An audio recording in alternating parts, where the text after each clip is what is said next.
Ел балалар оқылық, оқығанды көңілге ықылас пен тоқылық деп Ыбырай атамыз айтқандай, балаларға үздіксіз білім беріп келе жатқан, оқуды, жазуды үйретіп жүрген аяулы ұстазымыз Рысалдиева Бақытгүл апайымызға бүгінгі сұхбатымызды арнамақпыз.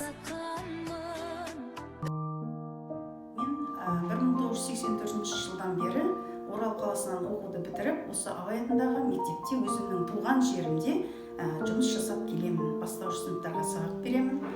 Енді менің басты ұстанымым шәкірттерге жүрегінен жол тауып, соларды дарындылықтарын дамытып, олардың сәл ғана қуаныштарын, соларды одан ары қарай дамыту басты мақсатым осы. Мен осы жұмыс жасап келе жатқан бірнеше шәкірттер осы мектепте, түлектерім, бірнеше шәкірттерім осы мектепте жұмыс жасап жүр. Олардың барлығы осы ұстаздық жолды таңдаған.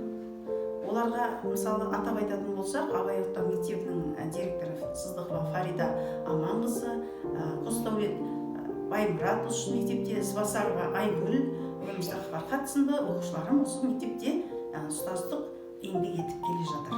Осы ұстаздық жолды таңдауыма маған ықпал еткен менің өзімнің алғашқы ұстазым, бастауыш сыныптарға сабақ берген Сәуле Көшербаева апайға менің алғысым, мыңда бір алғысым шексіз.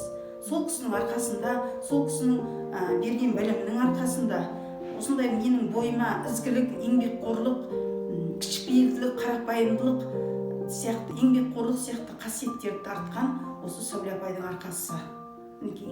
Сондықтан да барша ұстаздарға мынау алдымызда келе жатқан Наурыз мерекесі, қазақтың ұлттық мерекесі құтты болсын. Бәріміз жылдан жылға аман-есен Наурызға жете берейік. Деніміз сау болсын, аспанымыз әрдайым ашық болсын. Асырап отырған ұл-қыздарымыздың қызығына тоймай, аман-есен жүре берулеріңізге осы мектептің үлкен ұстазы ретінде тілегімді білдіргім келеді.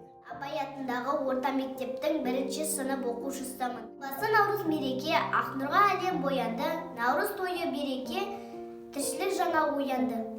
Баршаларыңызды Наурыз мерекесімен құттықтаймын. Мен 1-ші А сынып оқушысы Лесқан Малғылан. Ұстазым Бақыт Ақбай. Байлық бақыт тілеймін бүкіл қазақ еліне.